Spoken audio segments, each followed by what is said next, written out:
I've been gone for a minute, but I'm back with the jump off. Goons in the club, case something jumps off. Unknown poet. So only me, your girl, could possibly disappear and pop back up right here and there, acting like we haven't seen each other in months. Baby, how are you? How are we? What are we up to? What have we been doing? Okay, get a little update. Go ahead and put that in the comment section. So excited to be sharing this information.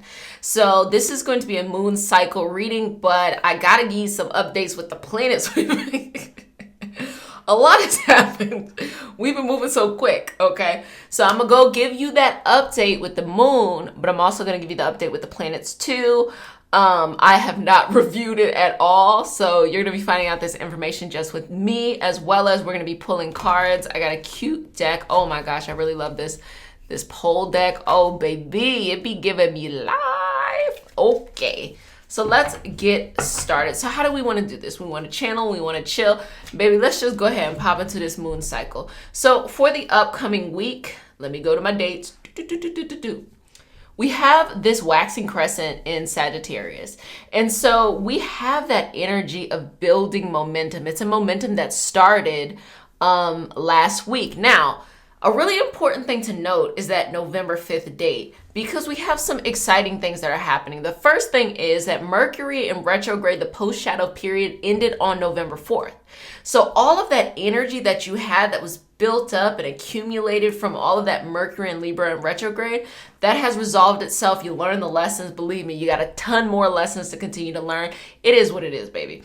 But also you have on November 5th, you have Mars going into, nope, I lied. You have Mercury going into Scorpio. Yep, November 1st.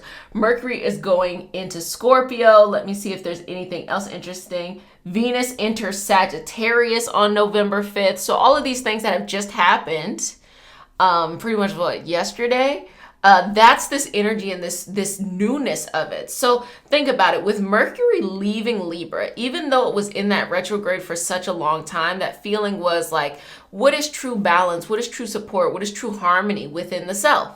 And then once it came out, then, it gave you an opportunity to look at that externally in different partnerships, blah, blah, blah, blah. But, you learn that the way that you approach things internally then reflects or creates your external environment, okay?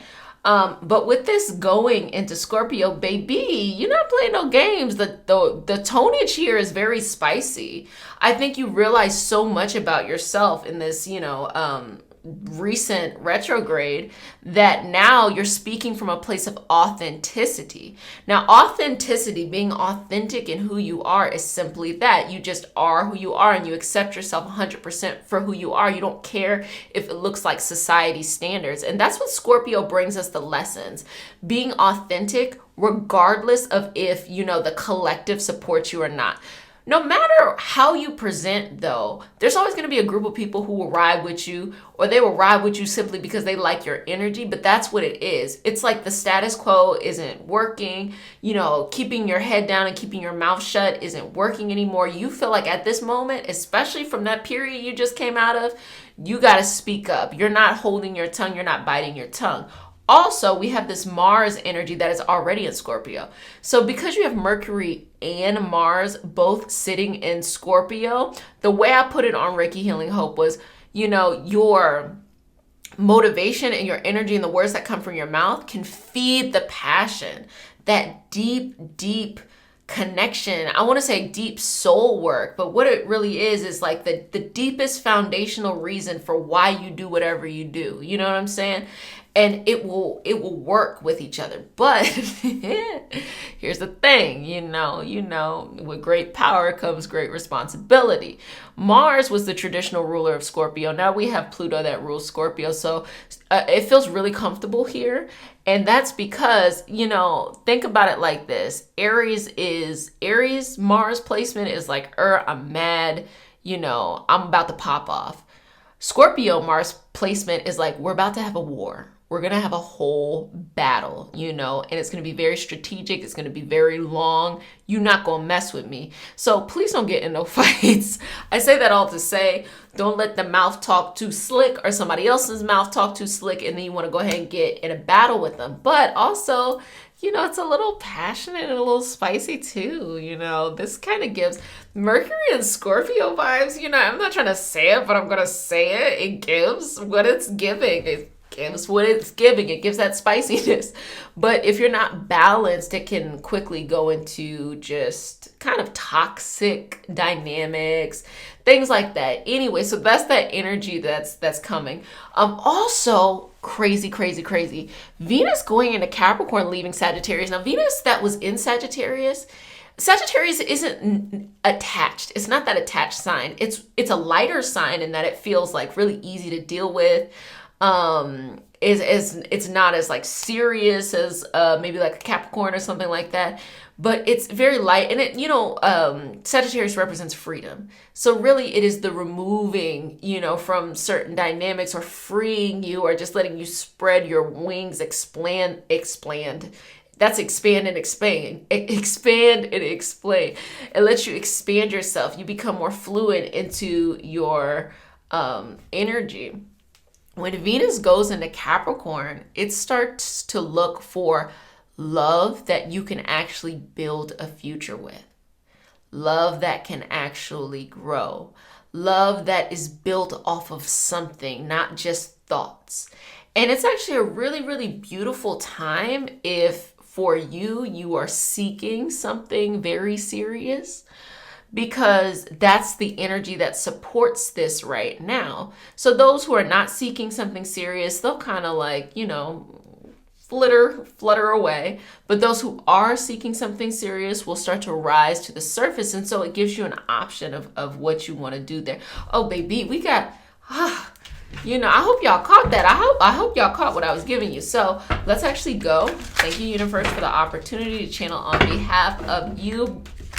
Please bring these messages of health, wealth, wisdom, abundance, and all that good stuff, all that jazz, and bring it into the reading so that we have an opportunity to clearly understand what's happening with the planets, you know, regular schmegula degular stuff, whatever, and we live in a constant state of gratitude to just be alive for the miracle of breath each and every day. Thank you for the message. We receive it as it is. Bop, bop, boop. Here we go. Ooh, okay. So this is giving me the vibe of you make it as you want. You are co-creating your reality in this moment. So don't necessarily look for something being set in stone. Look at it as like you get to co-create the reality. And then we also have glide, and we have flex. So you have to be able to just skirt past the haters.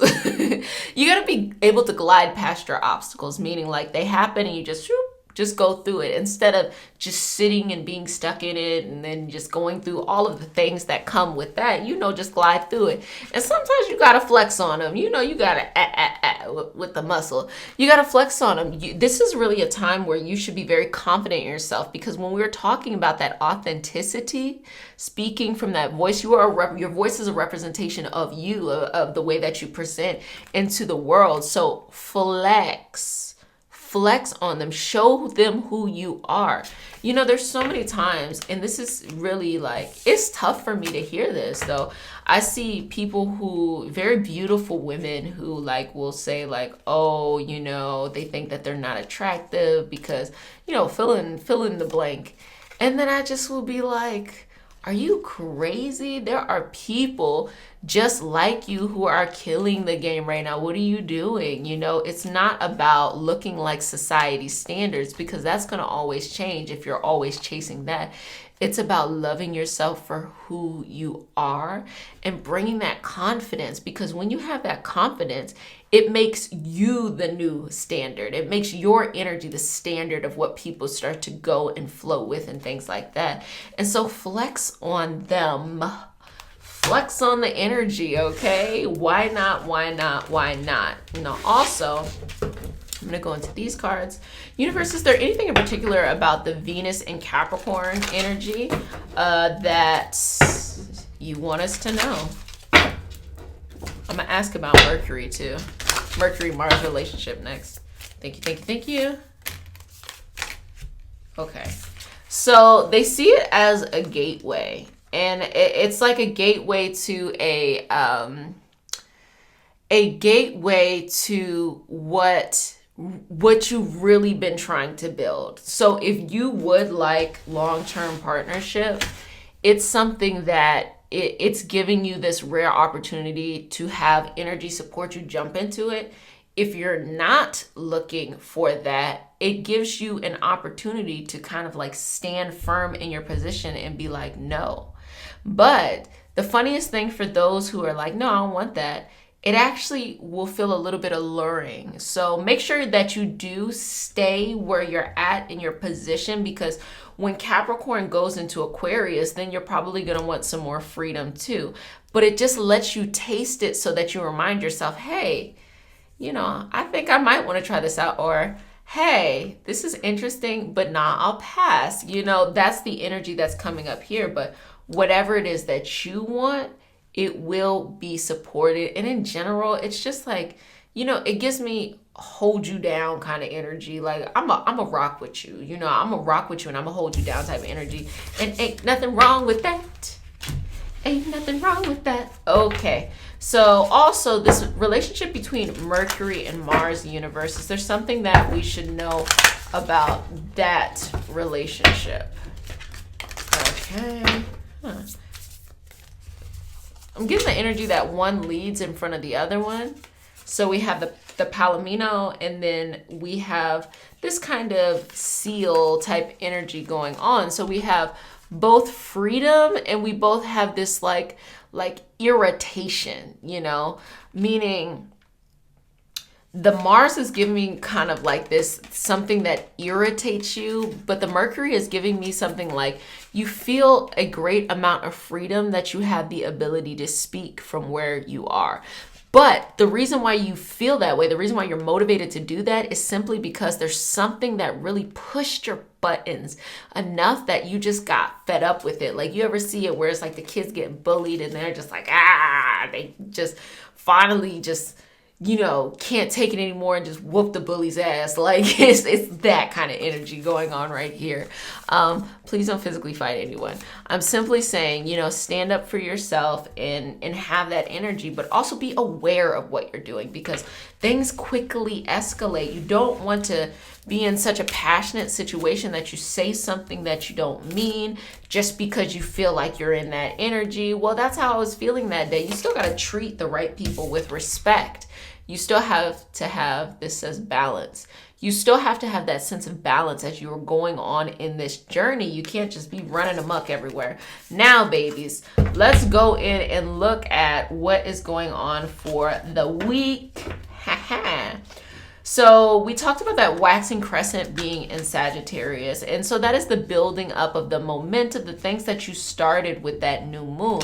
That new moon happened, let me see, on November 4th. Again, another thing that happened on that 4th, 5th energy. So this is so new to you. And that new moon happened in Scorpio.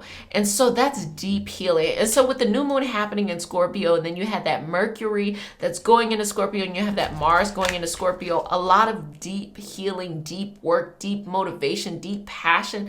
A lot of that's going to be interconnected. So the things that are pinging off of Mars and pinging off of Mercury are also going to be reflected in this new moon cycle, this moon cycle in general.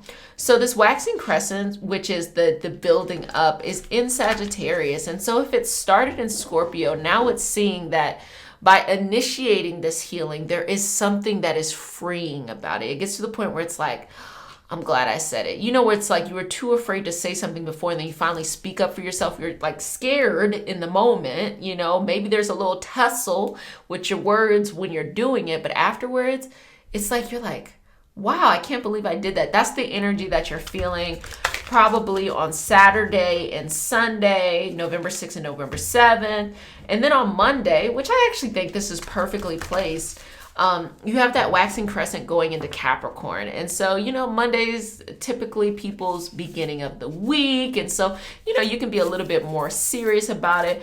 But now you're seeing it as, okay, so really, what do I need to get done? I said what I needed to say. I'm so glad I did it. But what will really make the systemic change you're looking for, or the consistent change, or the transformative movement within yourself? And then that is happening from Monday to Tuesday. And then on Wednesday, you're going to have that waxing crescent go into the first quarter into Aquarius. Now, pay attention to that Thursday, okay, which is November 11th, that first quarter going into Aquarius, because what you've been working on, you feel good. You're like, this is my position. Now you're going to, for the first time, start bumping up into, just getting pushback, but it's going to be pushback from what you are perceiving as society. And I like to be very careful with saying perceiving rather than just saying society, because perceptions are everything. I don't know if you all are familiar with numerology, specifically challenge and pinnacle numbers. Basically, pinnacle numbers are time periods in your life where things feel like super easy based off of a number. And then the challenge numbers are time periods in your life that feel super challenging based off of the qualities of the number. But at the same time, if someone's outside looking in, they may not feel like that's what's happening to you, but that's how you're perceiving it. So you're perceiving this happening on from this Wednesday, definitely going into Thursday, as this energy of like, oh, I'm getting pushback, I'm getting pushback.